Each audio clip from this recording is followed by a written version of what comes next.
Good afternoon, everyone. Thank you so much for being here and joining us at Axios House today. We've had such important conversations, and I'm delighted to continue those with you now this afternoon. And by the way, if you're following along on social media, please make sure to use the hashtag Axios House. My next guest is a top voice for climate policy in the United States. Please welcome National Climate Advisor, Assistant to the President, Ali Zaidi.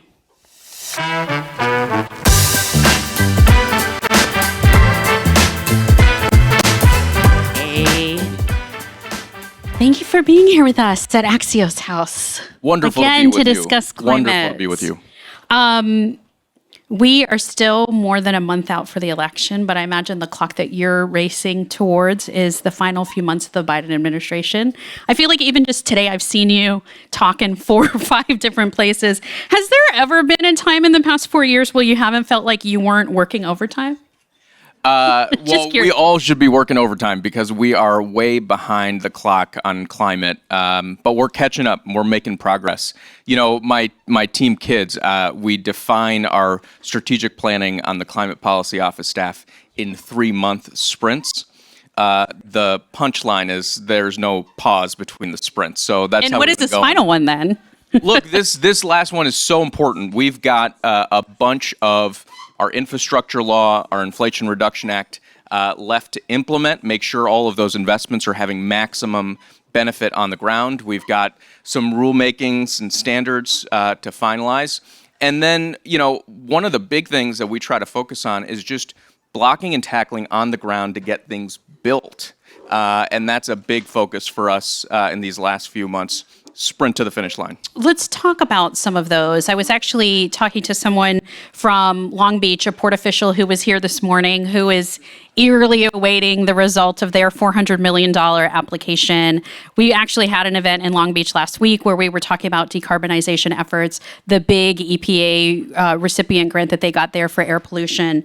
You all have announced billions of dollars from the IRA in just the past few months. So as we think about all of this, what are the top priorities first when it comes to just IRA implementation, funding, authorizing, getting that money out the door? Yeah, I wish there were a sort of a single bottom line answer to it. Mm-hmm. You know, one of the things we've tried to do as an administration is focus sector by sector. For a really long time, I think the climate conversation was a narrow one. Folks focused on electricity or maybe on transportation. In this administration, we've had a senior director on my team for every sector of the economy. So that means we've got a top priority for the power sector, which is making sure that we get more transmission lines built and the tech-neutral tax credits for the Inflation Reduction Act finalized. For the transportation sector, it means building more momentum behind the heavy-duty and freight decarbonization push. Light-duty vehicles, the story's been remarkable. Quadrupled EV sales, doubled EV charging, but these programs, the heavy-duty ones, are really important to get done. In the industrial sector, we're making sure that we're engaging more aggressively in this international conversation around climate and trade so that clean steel, clean cement, clean aluminum is stuff we're manufacturing here in the United States, and it's not getting out-dumped by dirty products from overseas, agriculture, and so on, the list goes. So there's not one priority, but I think if you had to bottom line it, it's getting things built. I want to come back to the overseas stuff in a minute, but first I just want to ask about, apart from financing, there's also a lot of implementation about different regulatory steps. What does that look like in this final sprint? Yeah, look, one of the regulatory pieces has to do with the tax code, right? So when we set rules, for example, for clean hydrogen, which we will do by the end of the year, that's really important for us to get right the conversation on additionality, on making sure that we are putting new clean electrons on the grid that are getting turned into hydrogen, and that we're doing it in a way that's conducive to the nuclear industry, others playing a big role. So there's the regulatory piece inherent in the spending. There's a second regulatory piece which has to do with platform development.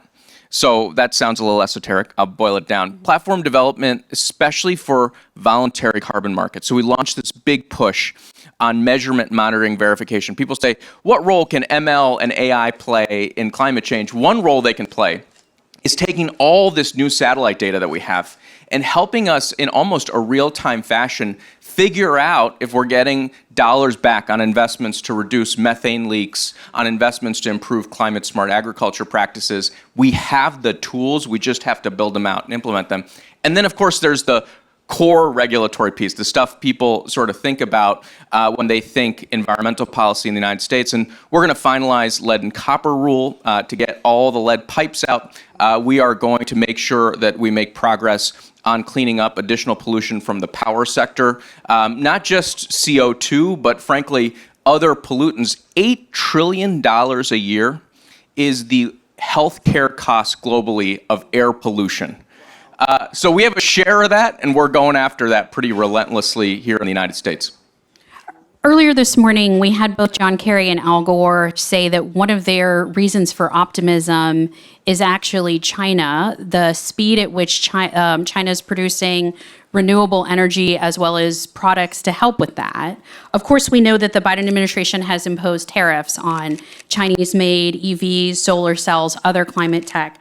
How do you all balance the national security and the idea that these products, to your point, maybe are not made in the most environmentally friendly way with the speed at which climate activists want Americans to be adapting and using these products so we have a green economy? Yeah, a lot of tension there in just what you laid out. And there's a lot of tension in implementation, which is why it's hard. We're halfway through the decisive decade for climate action, as the UNFCCC defined it. And one of the things I think everybody who's in the game is realizing is building, executing, handling all of these tensions is not easy, and it's certainly not easy for our current institutions. And so we need institution evolution. I don't think we should tolerate the fact that solar panels built in the United States are half as clean as solar panels manufactured somewhere else. But from a global trade perspective, there's no global regime accounting for that.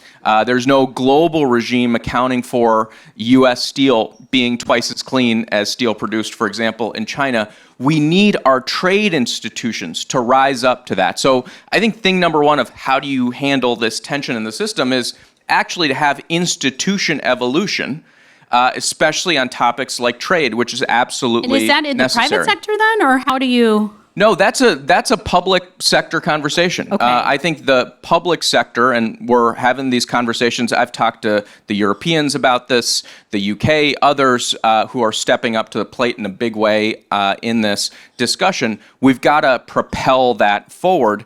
But maybe to come back to a different node in what you laid down, because it's such a, I think, sophisticated question. One of the pieces there is this idea of, well, shouldn't we just buy stuff that's cheaper somewhere else and just throw it on the roof? I think there is such a thing as being penny wise, pound foolish in the clean energy transition. If we have very concentrated, brittle supply chains that are vulnerable to the kind of disruption, for example, we saw with the chips supply chain, that's a big problem. And that's why I think this task that the president's been on, which has now yielded $900 billion in manufacturing investment into the United States, not just here in the United States, but with all of our allies and partners around the world, to build resilience and bring more partners into critical minerals, into upstream solar, upstream batteries, and all the way downstream around the world. That's critical. So that's also a huge cultural change, though, right? Like you're saying that you want people to think about, even if they're investing in green technology, paying much more for a product that's American made, that's cleaner. How does that cultural message get out there? Like, how do you message that? Well, first, it's value, not cost, right? And from a value perspective, you're asking people to pay for something that unlocks a lot more benefit. And, you know, we're in New York. People know the difference between the pair of jeans that last you 10 times and the pair of jeans that you'll never get rid of, right? People know inherently the difference in the value proposition. And I think we've got to lean into that. But, you know, I think there's, well, I'll leave it at that. I want to switch gears here. A lot of Democrats say that the fact that a lot of IRA money has been funneled to red states helps make this durable. I heard you talk earlier this morning about the durability of the IRA. We also know that the Republican Party follows former President Trump. So I want to ask you what is your definition of durable, specifically when Trump says, I'm going to stop all our IRA funding as soon that hasn't gone out yet. I'm going to roll back everything that the Biden administration has done. What is your definition of durable in the face of that? Yeah. Well, three things prefaced by one. The first is I'm not going to speak to the campaign or to any person running for president. I will say this. House Republicans have taken 50 votes to try to roll back parts of the climate agenda that Joe Biden and Kamala Harris have advanced. They failed. The politics of climate inaction are deteriorating, and there's a very good reason for it. And it's a reason, you don't have to listen to me, articulated by 18 Republicans, a dozen and a half, who wrote to their own speaker in the House and said, hey, we got to give up on this exercise of trying to roll back this stuff because the economics are just so good in our districts. The jobs, the foreign direct investment, the manufacturing rebound, this stuff is what propels us going forward. So second point is, I think there's a economic approach that the president's taken to climate, which is a real change the equation. He's changed the equation by making climate a conversation not about sacrifice or about what we don't do, but actually trying to forge a new environmental consensus. And that's a new environmental consensus about growth the right way, about building things in an inclusive way, infrastructure, manufacturing, and the middle class. And I think that's what makes this lasting and allows us to go the distance. That's your definition of how you're thinking about it as durable. You have talked in the past about energy jobs growing twice as fast over the past year.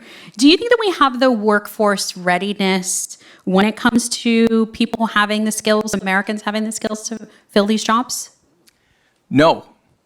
I think that we spend so much time, for example, on artificial intelligence, we spend so much time thinking about chips. Now people are starting to think about poles and wires. The real conversation is, will we have the electricians to ensure U.S. dominance on this critical technology? For the people to operate the energy centers, Absolutely. To power, right. And so it's the steel workers, and it's the electricians, and it's the machinists, and it's the pipe fitters that will ensure we go as fast as we need to. That is a key part of our industrial capacity, is our human capital pipeline. And that's why this morning I joined with a group of governors to launch a push to get 1 million more folks graduated from registered apprenticeships within a decade. That's going to be critical to our ramp up. And by the way, I think it not only is the clean energy sector growing twice as fast as the rest of the sector, it is twice in terms of union density as the rest of the private sector. And that union density, I think, is actually part of our secret sauce in winning this race. I know you're not going to preempt your boss, but what can we expect from President Biden tomorrow morning? You know, I remember way back when the primary that preceded this last election, not the one right now, but the one in 2020. And right at the beginning of that primary cycle, the UNFCCC declared this the decisive decade for climate action. The way I think about what the president is going to go do tomorrow is deliver the halftime report for the decisive decade for climate action. And I think what he'll say is, when you look at the scoreboard, 100 gigawatts of clean energy deployed just in the last 3.5 years, hundreds of factories opened up, in particular in places where jobs had left and factories had been shuttered. We have everything we need to win on climate. Everything we need to win on climate. But we've got to stay the course as a global community. And frankly, we got to move the trillions of dollars of capital that are still parked on the sidelines into the fight of our lives, because there's returns to be had, there's money to be made, and we will be successful if people are chasing after the opportunity rather than just sitting around observing the glory of the doom and gloom conversation, which gets us nowhere. Unfortunately, we are out of time, but that's a great place to end. So thank you for being with us. Thank you. Ali Zaidi, Deputy National Climate Advisor. Thank you for being with us.